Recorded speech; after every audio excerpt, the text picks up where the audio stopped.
what's good, y'all? Know it's been a little minute since I talked about that JJK Modulo manga. I mean, I did talk about the spoilers for chapter 19 back when they were spoilers. If you don't know what spoilers I'm talking about right now, that means you didn't read this chapter. And if you didn't read this chapter, you need to go lock it right now. That shit was heat. I'm be talking about in this video, so you let anything I gotta say all about the chapter in the video. You already know what you gotta do. Go ahead and like, comment, share, subscribe.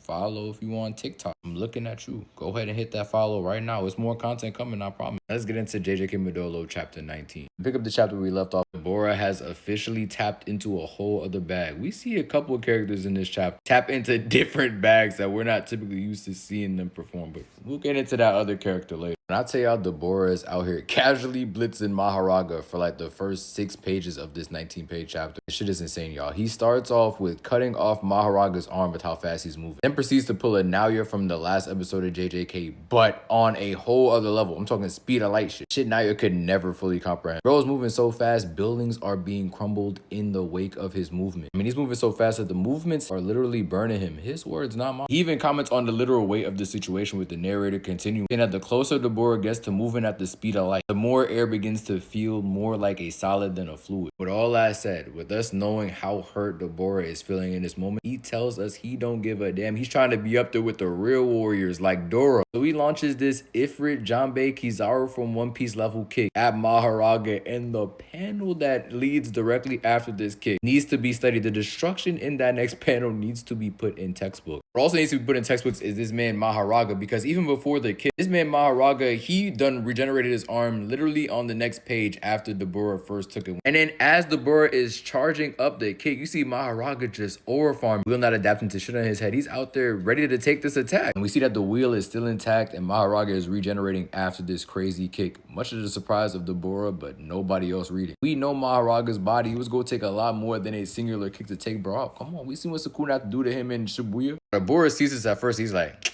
bro, you can't be serious. But low-key, he's happy to see that Mahoraga is still around. Would have hated to see that he took bro out that easily, especially after just finding a fight that is suitable for him. Nah, he's trying to stretch this out as long as he can. And I tell y'all, it's taking everything in me to not include that panel in the chapter where he and Mahoraga look like something out of the Titanic movie. Out there literally ballroom dancing. Dabura is having the time of his life. He's in a euphoric state right now. But I'm not trying to get no copyright strike, so I'm gonna just leave it out. Y'all know the panel I'm talking about. Before we continue on with the fight, Dabura is now peeping that his leg has been absolutely incinerated after this attack that he landed on Mahoraga. He debates cutting his leg off until he asks himself the question, can Jujutsu sorcerers actually heal themselves? Remember in the conversations the humans were having after Cross had got injured, that they planned to use some healing technique on him to save his life, one that the Simurians were not familiar with in any way, shape, or form. Simurians have only associated cursed energy with negative energy. That's when Dabura gets to thinking, what if there's a technique out there where I could turn my cursed energy into something more positive? What would that do? What would that be like? Remember when I told you Mahoraga instantly casually brought his arm back after Dabura first sliced it off at the very beginning of the chapter? Dabura basically did that with reverse curse technique. He learned in the span of 1 page how to utilize reverse curse technique to bring his leg back. It is about to get extremely nasty in these next couple chapters. If bro's able to learn this on the fly in his new awakened state, don't let that brother learn how to do a black flash, bro. Oh my gosh, imagine a black flash Gatlin on Mahoraga at the speed of light.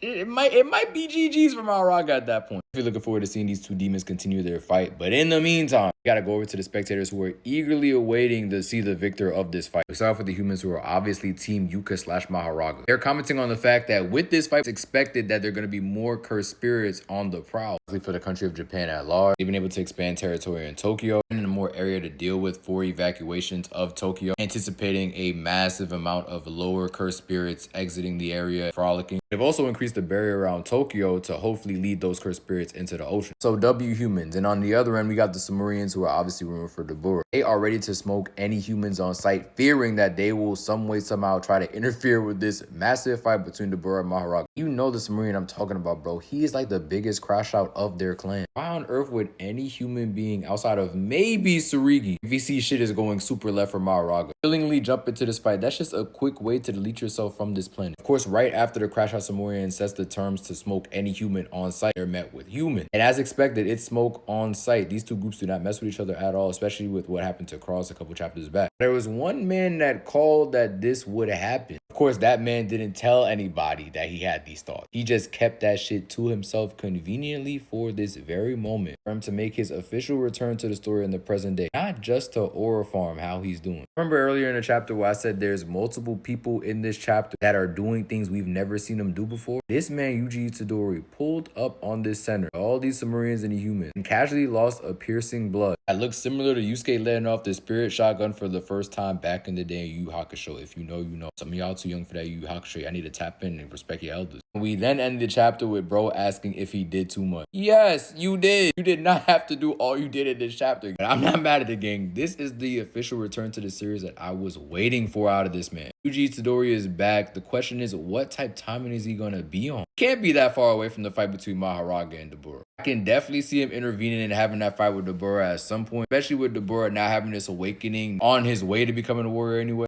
Who better to put that man to the test than Mr. Left Right himself? A man with piercing blood, a simple domain, his own domain expansion. The brother is Mr. Black Flash himself. I would pay good money to see that fight. They cannot pass up on this opportunity. They already got Yuji as being the strongest on Earth earlier on in this series. It's only right that we see the strongest on Earth fight the strongest of Simuria. So the Simurians, I forgot the name of their planet, not gonna lie. Very solid chapter. I gotta give it like a 9 out of 10, y'all. The only thing holding it back is that Yuji still got that hood on. Take that shit off, bro. Also, I don't think Yuji killed everybody in the building. I think that he's super nice with the prison blood now, and this is just a way for us to show that he has this level of control at this stage in his career. So yeah, great chapter. Y'all leave in the comments, what are your expectations going into chapter 20? Until then, I'll be your host, Jay Swab. We've been entertained, and we go talk soon.